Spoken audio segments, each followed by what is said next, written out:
अस्सलामुअलैकुम व्यूवर्स। तो कैसे हैं आप? उम्मीद करता हूं आप सब ठीक ठाक होंगे। अल्लाह ताला के शुक्र से मैं भी ठीक हूं। व्यूवर्स, सेहत के हवाले से एक नई और इन्फॉर्मेटिव वीडियो के साथ आपकी खिदमत में हाजिर हूं। आज मैं लेके आया हूं एजोमैक्स कैप्सूल। आपको बताया जाएगा एजोमैक्स कैप्सूल किन मसाइल में इस्तेमाल होता है, इसको इस्तेमाल करने का तरीका क्या है, इसके साइड इफ़ेक्ट्स क्या हैं, वो कौन से लोग हैं जो एजोमैक्स कैप्सूल का इस्तेमाल नहीं कर सकते। व्यूवर्स, मुकम्मल इन्फॉर्मेशन जानने के लिए वीडियो को एंड तक देखें ताकि कोई इन्फॉर्मेशन आपसे मिस ना हो। पहले तो नए आने वाले नाजरीन से रिक्वेस्ट है, जो नाजरीन मुस्तफ़ा फार्मेसी पर न्यू हैं वो मेरे चैनल को ज़रूर सब्सक्राइब करें, साथ लगे बेल आइकन के बटन को ज़रूर प्रेस करें ताकि हर नई आने वाली वीडियो का नोटिफिकेशन बर वक्त आप तक पहुंच सके। व्यूवर्स, बात करते हैं एजोमैक्स कैप्सूल की। एजोमैक्स कैप्सूल की फार्मूलेशन क्या है? इसकी फार्मूलेशन में अजिथ्रोमाइसिन पाया जाता है और ये 250 mg की पोटेंसी और 500 mg की पोटेंसी में मार्केट में अवेलेबल है। ये आपको किसी भी मेडिकल स्टोर या फार्मेसी स्टोर से आसानी मिल जाएगा। अजिथ्रोमाइसिन एक एंटीबायोटिक कैप्सूल है, इसलिए ये बैक्टीरिया की ग्रोथ को रोकता है। ये टैबलेट माइल्ड एयर इन्फेक्शन में इस्तेमाल होती है। ये इन्फेक्शन कान के बाहर या दरमियान में हो सकता है, जिससे आप कान में सूजन और दर्द महसूस करते हैं। ये टॉन्सिल्स के लिए इस्तेमाल की जाती है, जिसमें मरीज़ के गले में दर्द महसूस होता है तो उसमें मुफीद है।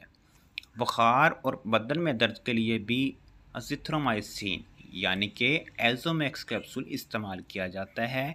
नमूनिया जब हो जाए, जिसकी वजह से इंसान को खांसी होती है, जिससे सीने में दर्द रहता है, सांस लेने में दुश्वारी पेश आती है, तो दूसरी मेडिसिन के साथ अजिथ्रोमाइसिन यानी कि एजोमैक्स कैप्सूल का इस्तेमाल किया जाता है। व्यूवर्स, आपने देखा होगा दौरान सफ़र वो लोग भी सफ़र कर रहे होते हैं जिनको सफ़र के दौरान दस्त लग जाते हैं। जिन लोगों को दस्त लग जाते हैं उनके लिए भी ये मुफीद टैबलेट है। STD, सेक्सुअली ट्रांसमिटेड डिसीज़ेस, इस बीमारी के लिए भी इस्तेमाल किया जाता है। ये बीमारी क्या है? ये बीमारी जिनसी सरगर्मी की वजह से एक दूसरे में मुंतकिल होती है। इस मकसद के लिए भी एजिथ्रोमाइसिन यानी कि एजोमैक्स कैप्सूल का इस्तेमाल किया जाता है। वेजिनल डिस्चार्ज के दौरान जलन के एहसास को ख़त्म करने के लिए भी इस टैबलेट का इस्तेमाल किया जाता है। व्यूवर्स, अब हम जानते हैं इस टैबलेट के नुकसानात क्या हैं, डिसएडवांटेज क्या हैं। आपको मतली आ सकती है, आपको उल्टी आ सकती है, आपके पेट में दर्द हो सकता है। ये इसके कॉमन से साइड इफ़ेक्ट हैं। अगर आप कोई भी महसूस करते हैं तो इस टैबलेट का इस्तेमाल बंद कर सकते हैं। व्यूवर्स, अब बात करते हैं वो कौन से लोग हैं जो एजोमैक्स कैप्सूल का इस्तेमाल नहीं कर सकते। हामला ख़वातीन इस कैप्सूल का इस्तेमाल नहीं कर सकती।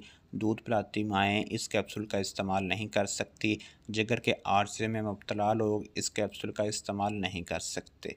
व्यूवर्स, तरीक़ा इस्तेमाल की बात करें तो आपने 500 मिलीग्राम की एक टैबलेट दिन में 1 से 2 दफ़ा इस्तेमाल करें और अगर खाने से आधा घंटा पहले इस्तेमाल करें तो अच्छा है, जिसके इस्तेमाल से आपको बेहतर नतीजे देखने को मिलेंगे।